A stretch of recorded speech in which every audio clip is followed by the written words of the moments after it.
Oremos. Padre eterno, Dios de la gloria, Señor, te oramos, Señor, para que obres en nuestras vidas, Señor, y por medio de tu palabra tú nos sigas transformando. Queremos ser más parecidos a la imagen de tu Hijo, Padre, y sabemos que esa es tu voluntad, Señor, y eso es lo que te pedimos. Obra en nosotros por medio de tu palabra, porque sabemos que es la forma como el Espíritu Santo puede transformarnos, Señor. Ponemos nuestras vidas en tus manos, Señor, y te pedimos que tú nos transformes por medio de tu palabra, por medio de tu predicación.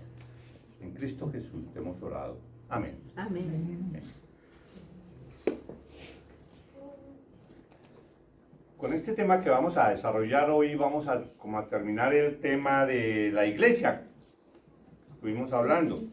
Ya hemos visto en los domingos pasados, estuvimos viendo qué es la iglesia, su objetivo, el objetivo de la iglesia, que es el de glorificar a Dios, y cuál es su significado en cuanto a ser el cuerpo de Cristo, en cuanto a ser la novia de Cristo, en cuanto a ser la esposa de Cristo, en cuanto a que somos el pueblo escogido por Dios, la iglesia de Cristo, la unión de todos los creyentes en Cristo Jesús, sellados por el Espíritu Santo, es decir, confirmados por el Espíritu Santo en el momento de la conversión. Conversión que por gracia de Dios nos da por medio de la fe en Cristo Jesús. En líneas generales, pues esa es la iglesia. Estuvimos hablando de eso. También estuvimos hablando sobre qué es la iglesia local y la necesidad de que todo creyente debe pertenecer a una iglesia local como el medio para desarrollar su vida cristiana y practicar la adoración reunido con los otros hermanos en Cristo. Estuvimos hablando sobre qué debe esperar un creyente de su iglesia, un miembro de la iglesia. ¿Qué debe esperar de su iglesia local? ¿Y qué espera la iglesia local de cada uno de sus miembros? Eso también lo estuvimos viendo. Indicamos también que para ser miembro de una iglesia local, el creyente debe ser bautizado. ¿Qué es el primer mandamiento? El primer mandamiento de obediencia que un nuevo creyente debe practicar para dar testimonio público de su fe en Cristo Jesús. Ahora vamos a hablar un poco de cómo los miembros de la iglesia, o sea, todos nosotros, podemos poner en práctica los principios que Dios ha establecido para la iglesia. De una manera más práctica, ¿cómo podría ser? ¿Qué debemos, en qué nos debemos enfocar? Hoy vamos a hablar de eso basados en el libro de Efesios. El domingo pasado también estuvimos hablando del libro de Efesios, capítulo 4, de los versículos 11 en adelante. Pero recordemos, hablando del libro de Efesios, recordemos que Pablo en el libro de Efesios, así como en Colosenses, como en Romanos y otras de sus cartas, él divide su exposición o su escrito en dos partes, siempre. ¿Sí? La primera parte para dar a conocer la doctrina cristiana, para dar a conocer los principios teológicos, el significado del sacrificio de Cristo Jesús. Son como el fundamento filosófico sobre lo que se basa la vida cristiana. ¿Por qué Dios envió a su Hijo? ¿Quién es su Hijo? ¿Qué es el pecado? ¿Qué es la salvación? ¿Qué es la gracia? ¿Qué es la fe en Cristo Jesús? Y todos los aspectos doctrinales que explican el cristianismo bíblico. Esa es como la primera parte en la cual Pablo explica todo eso. Tanto en Romanos, en los primeros 11 capítulos, en Colosenses, los primeros 2 capítulos, ahora en Efesios, los primeros 3 capítulos, son así, explica todo eso, el fundamento teológico de todo eso. Y una segunda parte en la cual Pablo nos da a conocer cómo debe actuar el cristiano, qué es lo que debe hacer en su vida para poner en práctica, para que todo eso que se explicó anteriormente se haga realidad de una forma específica, más real en la iglesia de Cristo. Y cómo debemos actuar no solo nosotros aquí cuando estamos reunidos, sino por fuera con otros creyentes, cómo el cristiano debe actuar. Entonces esa es la segunda parte que Pablo usa en estas epístolas, en estas cartas, para su exposición, la doctrina, la práctica cristiana. En los versículos de hoy vamos a ver cómo Pablo, pues o mejor el Señor, por medio de Pablo, nos dice cómo debemos vivir y actuar en la iglesia local. ¿Cómo se debe plasmar eso en nuestro diario andar en la iglesia local? Para efecto, entonces vamos a leer Efesios 4, del 1 al 6.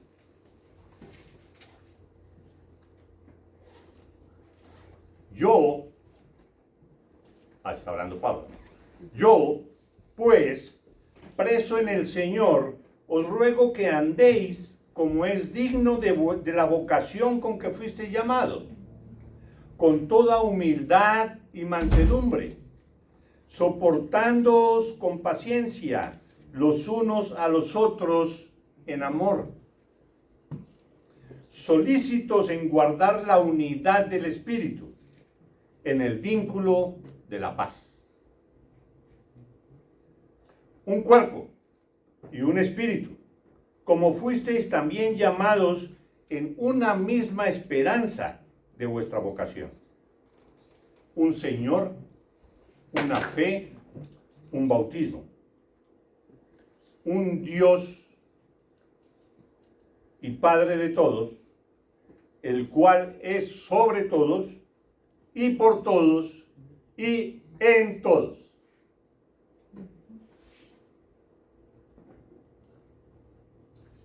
Eso es lo que vamos a ver hoy, estos versículos. Empezamos con el versículo del 4, del capítulo 4, versículo 1. Dice: yo pues preso en el Señor, os ruego que andéis como es digno de la vocación con que fuisteis llamados.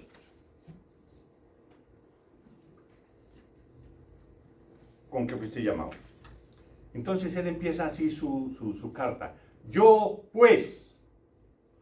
Esta es la palabra que Pablo usa para unir esa explicación doctrinal con la parte práctica. Y lo mismo hacen los otros libros. Entonces hace una ligazón y ahí es donde uno se da cuenta que ya pasó esa parte, ahora empieza la parte práctica. En Romanos 12:1 Pablo dice: así que, ya habiendo visto todo lo anterior, ahora esto.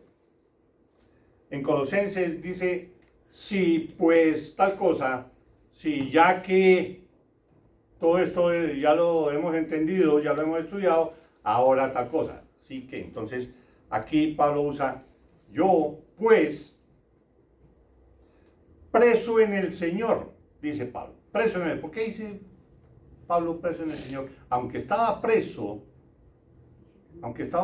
y ese el estar preso y él enviar una carta a las otras iglesias, pues daba también a entender de que para él no hay ningún problema de que esté preso o privado de la libertad, alguna cosa así, pero aquí más bien ese preso, al Pablo decir yo preso en el Señor, más bien quiere decir yo cautivo por el amor de Cristo, yo cubierto por el amor de Cristo, cubierto por su perdón, por la salvación. Yo estoy ya preso en Cristo, yo me siento completamente dominado, imbuido, bautizado, inmerso dentro de Cristo.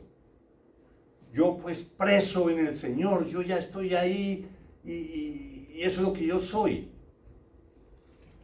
Y él disfrutaba, digámoslo así, de ese encarcelamiento del que está hablando.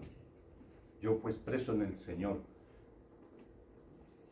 os ruego que andéis como es digno de la vocación con que fuisteis llamados. Es lo que dice Pablo. Os ruego, Pablo está aquí parado a frente de ustedes y les está diciendo, les ruego, hermanos, os ruego que andéis como es digno de la vocación con que fuisteis llamados. Os ruego que actúes como cristiano. A eso te llamó el Señor, a que seas cristiano. Dios te llamó a que seas salvo solo por su gracia y por medio de la fe en Cristo Jesús. Te llamó a ti específicamente, tú, a ti. Te llamó. Y eres cristiano. Entonces actúa como cristiano. Eso es lo que eres. Si eres un embajador, actúa como embajador. Si eres un carpintero, actúa como carpintero. Tú eres cristiano. Tu vida ya cambió. Ahora ya eres de Cristo. Ahora tú tienes que obedecer a Cristo, no al mundo. Por favor, dice Pablo, actúa como tal. No de que yo soy cristiano, pero actúo como el mundo. No, eso es una contradicción. Eso no se debe dar. Todos tus gustos anteriores, todos tus deseos anteriores, eso ya no. Ahora ya tú eres cristiano. Es lo que él quiere decir como, os ruego que andéis como es digno de la vocación con que fuisteis llamados. No seamos dobles. Cristiano en una parte y del mundo en otra parte. Y a veces se ve, gracias a Dios aquí no mucho en realidad, a veces se ve y se dice comúnmente, para explicarlo, se decía anteriormente que, bueno, es que es fácil ser sal en el salero. Es fácil ser cristiano cuando está uno reunido con la iglesia. Ahí uno es todo amoroso, es tranquilo, es paciente, muestra, sirve o lo que sea. ¿Sí? Porque está en la iglesia. Pero ¿qué pasa al día siguiente? O más tarde, cuando ya llega a su familia, a sus hijos. El día siguiente, cuando va a su trabajo. ¿Qué pasa ahí? Ya dejó de ser sal. Porque no está en el salero. Aquí todos somos perfectos. Pero ¿qué pasa afuera? Pero hay muchas iglesias donde ni siquiera eso se da de que son sal en el salero. Ni siquiera aquí, en la iglesia, se muestra el amor de Cristo.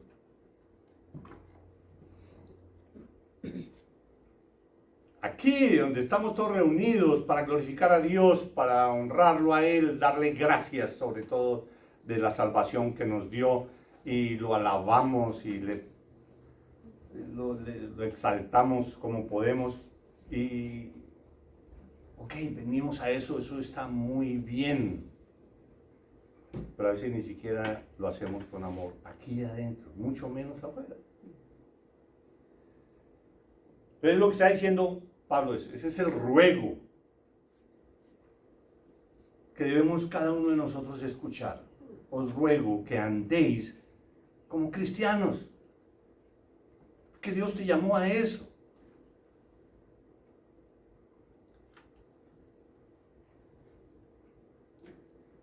¿Qué debemos hacer específicamente cuando estamos reunidos? Hombre, que lo obedezcamos en todo lo que Él nos ha ordenado en su palabra. Porque por medio de la obediencia a Él es que Él es glorificado, y si se glorifica al Hijo, se glorifica a Dios. Entonces nuestra vida práctica debe concordar con nuestra posición espiritual. Debe estar de acuerdo. No podemos ser una cosa en un momento y otra cosa en otro momento, ¿no? Versículos del 2 al 3, capítulo 4 dice... Es decir, ¿cómo debe ser ese andar digno de tu llamado? ¿Cómo es ese andar cristiano? ¿Cómo es? ¿Cómo debe ser ese andar? Así como dice Pablo, con humildad, con toda humildad, dice Pablo, con mansedumbre, soportándoos con paciencia los unos a los otros en amor, solícitos en guardar la unidad del Espíritu en el vínculo de la paz. Humildad, mansedumbre, soportar en amor, en unidad. Esas son varias formas de vivir la vida cristiana. Cada una de estas características va llevando a la siguiente. Es una cuestión progresiva. Eres humilde, te fortalece para ser manso. Y si eres humilde y manso, te conforma para que puedas soportar con paciencia a los demás hermanos en amor. Y continúa la cadena. Entonces hay que empezar con la humildad. La humildad. Es difícil de aceptar que la palabra humildad ni siquiera existía. Imaginen cómo eran las costumbres de esa época. Dentro de los romanos y los griegos de esa época ni siquiera existía un vocablo para la palabra humildad, para lo que significaba la humildad. Para ellos no cabía en la mente que eso pudiera existir. Humildad, no. Eso que, no, para ellos no existía, ni siquiera había una palabra. Así era el orgullo y la prepotencia de la humanidad en ese momento, de los romanos y de los griegos, que no hubiera ni siquiera un vocablo para eso. Eso me hace acordar de algo que explicaban respecto de lo del concepto de poseer la tierra.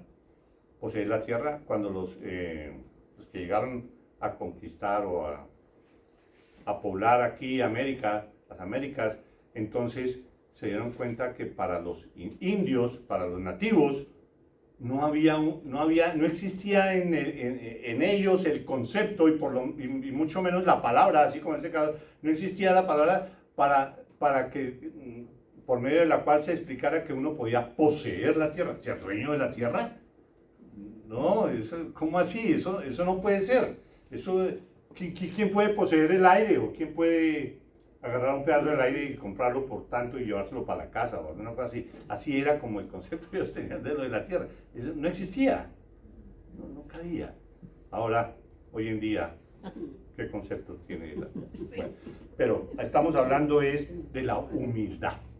En esa época ni siquiera existía ese concepto de la humildad entre los romanos y entre los griegos.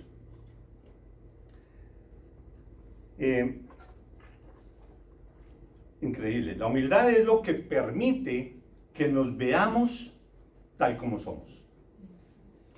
Nosotros somos nada. Nosotros creemos que somos. Nosotros no somos nada. Ponte al frente de Dios a ver quién eres tú. No eres nada. Y al frente de Él es que nos debemos nosotros ubicar siempre, todos los días, a toda hora. Nosotros no somos nada.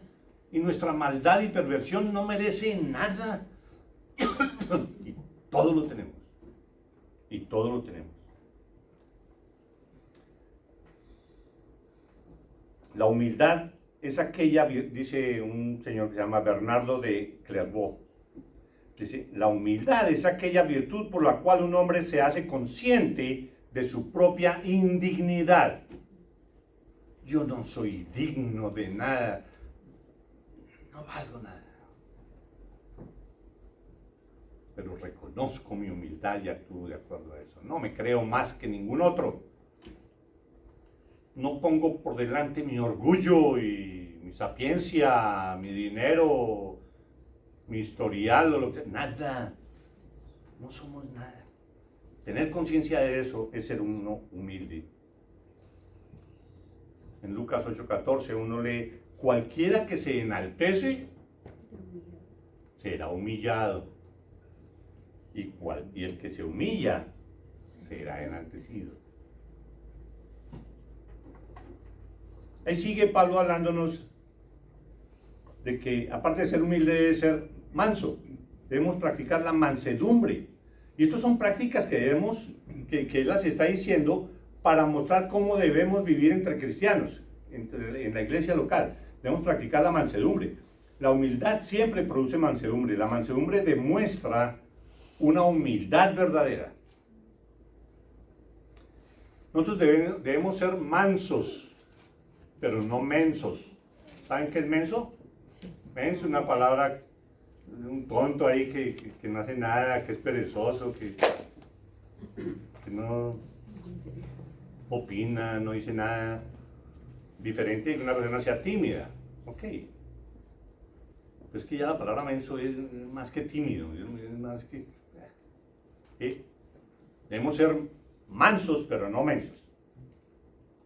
La mansedumbre es ser conscientes del poder de uno. Yo puedo hacer tal cosa, yo soy más que esta persona y puedo aprovecharme de esta persona o alguna cosa así. Pero ser manso es saber que tiene uno control, saber que tiene uno cierto poder, pero lo tengo en control y no dejo que salga algo que esté en contra de lo que Dios me dice. Soy manso y me controlo. Tengo poder, tengo conocimiento, tengo alguna cosa así, pero soy manso y no saco a relucir ese poder. Es tener el poder bajo control. Eso es ser manso. Una persona mansa responde de buena voluntad a la palabra de Dios sin importar los sacrificios que tenga que soportar. Manso, ahí va. Aparte de lo que, pues enseguida Pablo nos habla de que debemos ser humildes, debemos ser mansos, debemos soportar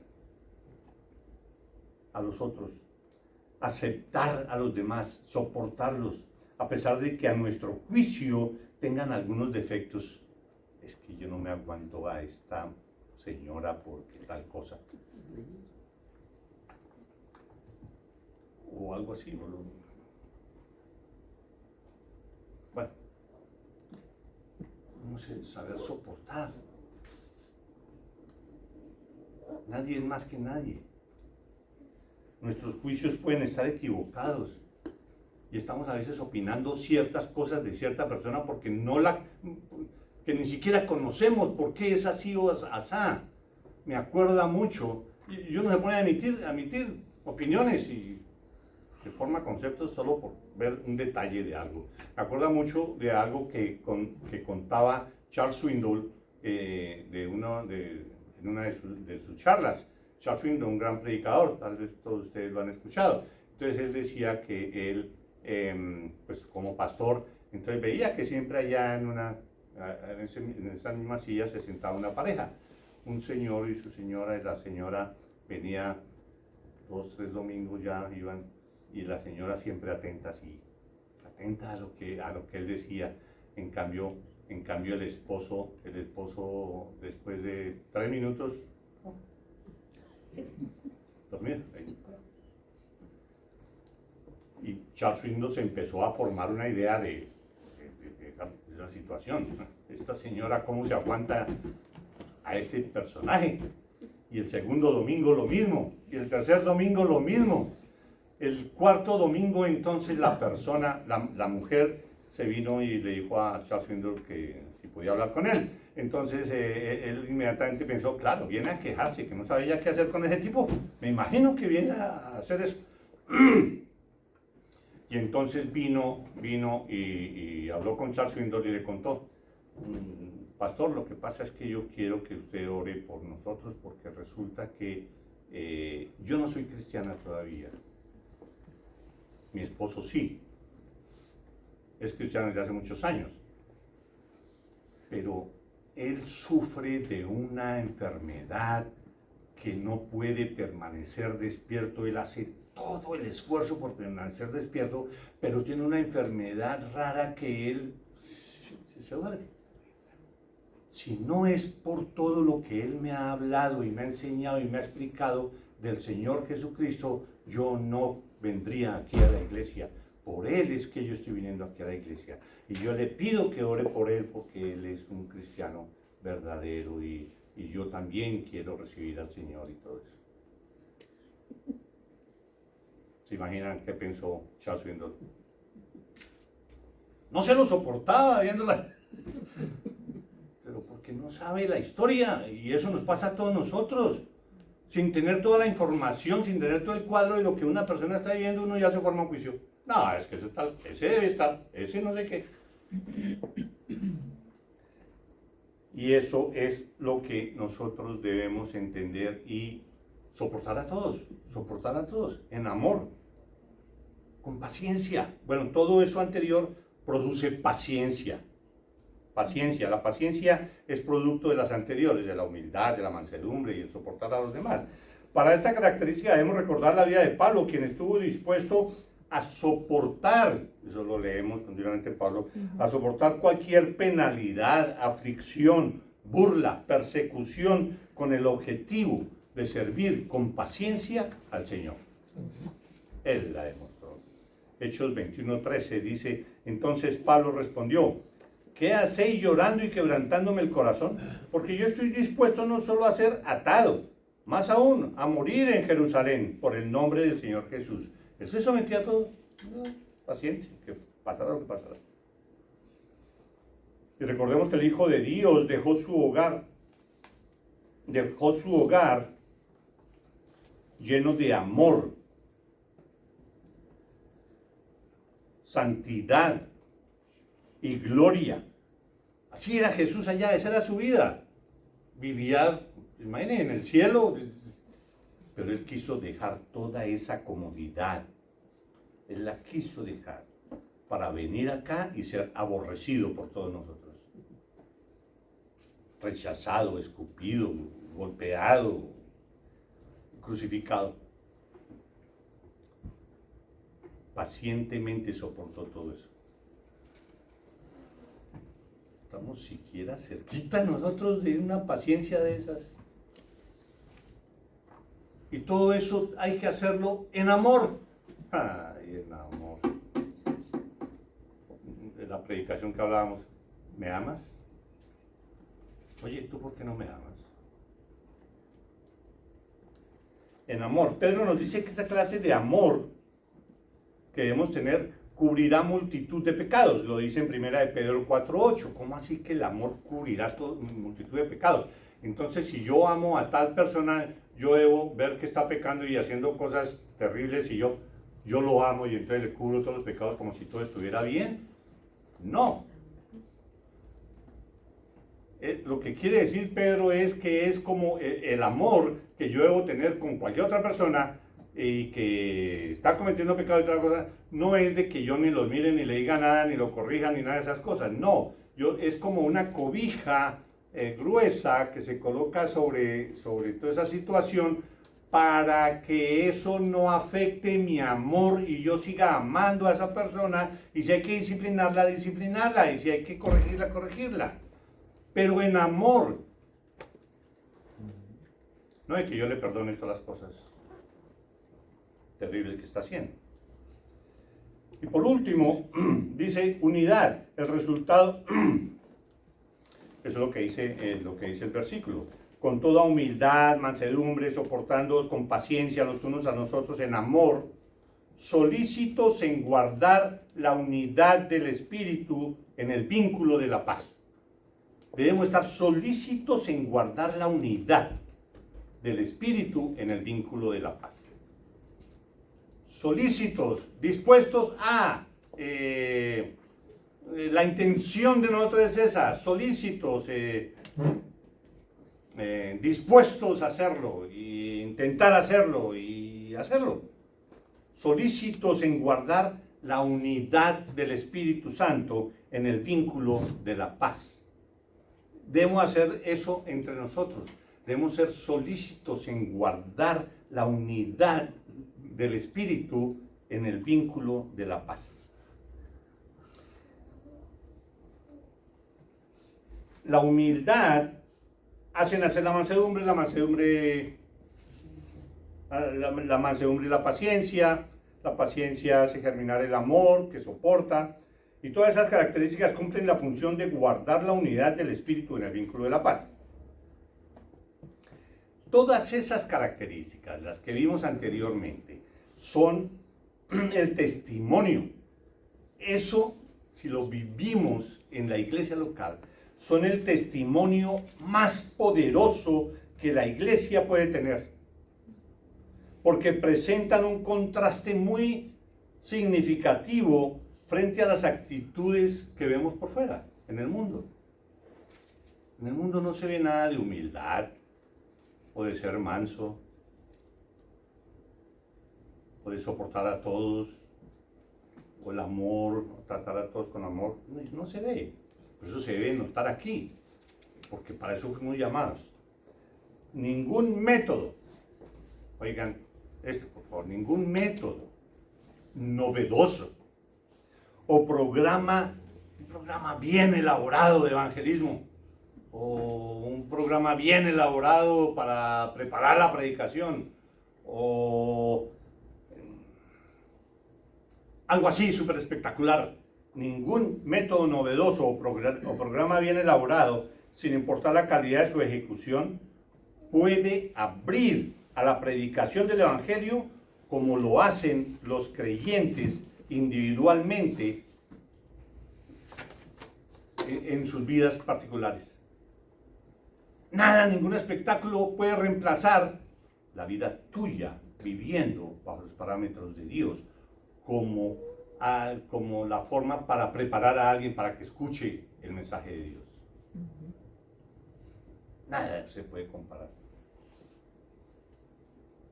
Debemos ser verdaderos cristianos.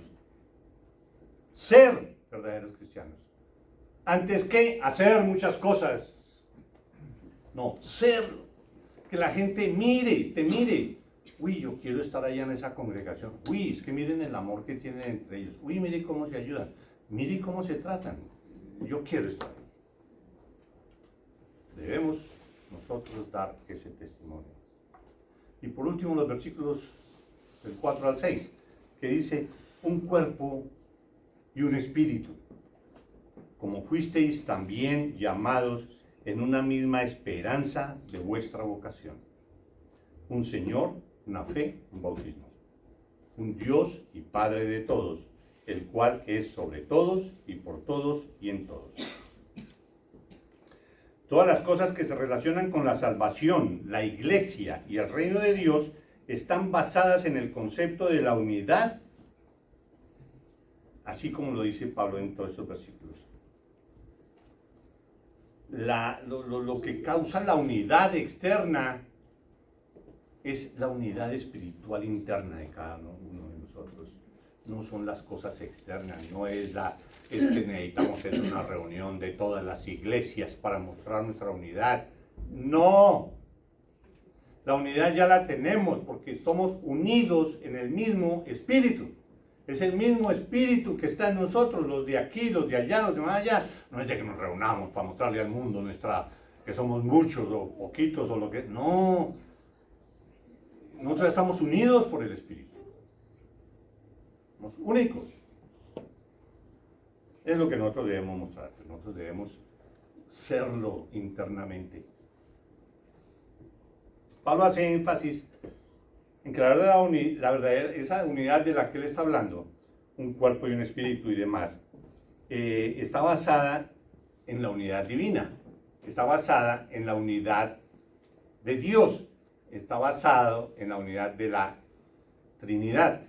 Porque el primer versículo, o sea, el versículo 4, dice, un cuerpo y un espíritu, como fuisteis también llamados en una misma esperanza de vuestra vocación. Ahí está el Espíritu Santo. El Espíritu Santo es el que hace el llamado. El Espíritu Santo es el que forma el cuerpo.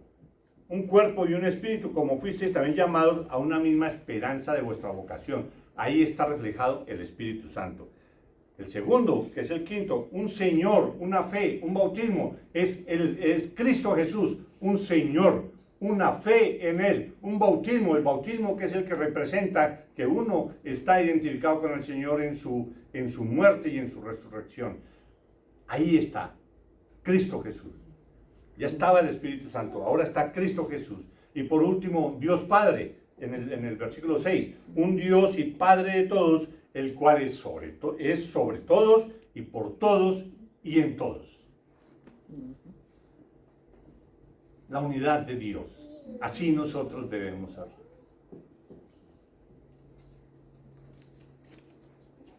Así nosotros debemos practicar nuestra vida aquí, en nuestra iglesia. Y es la mejor manera de evangelizar.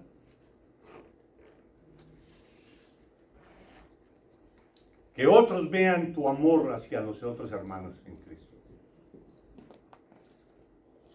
Nuestro propósito, termino leyendo, nuestro propósito como iglesia es ser en verdad unidos. Nosotros como iglesia local debemos practicar todo lo que vimos anteriormente. Practicar la humildad, la mansedumbre, la paciencia, practicar el amor que soporta. Esto es lo que necesitamos para impactar a otros, no por medio de programas especiales, sino con nuestra actitud personal diaria. Porque estas características no son para mostrarlas solo en la presencia de los demás hermanos, sino a toda hora, fuera de la iglesia local. Donde estemos debemos ser luz en la oscuridad. Debemos obedecer al Señor. Debemos ser luz. Si nosotros practicamos eso, nuestra iglesia produce lo que Dios quiere que produzca. Pidámosle al Señor que obre en nosotros y ponga ese ánimo en nosotros para que seamos humildes, mansos, pacientes en amor y unidos alrededor del Espíritu Santo. Vamos a orar. Padre, gracias, Señor, por tu palabra. Padre, te pido, Señor, que obres en la vida de cada uno de nosotros, Señor.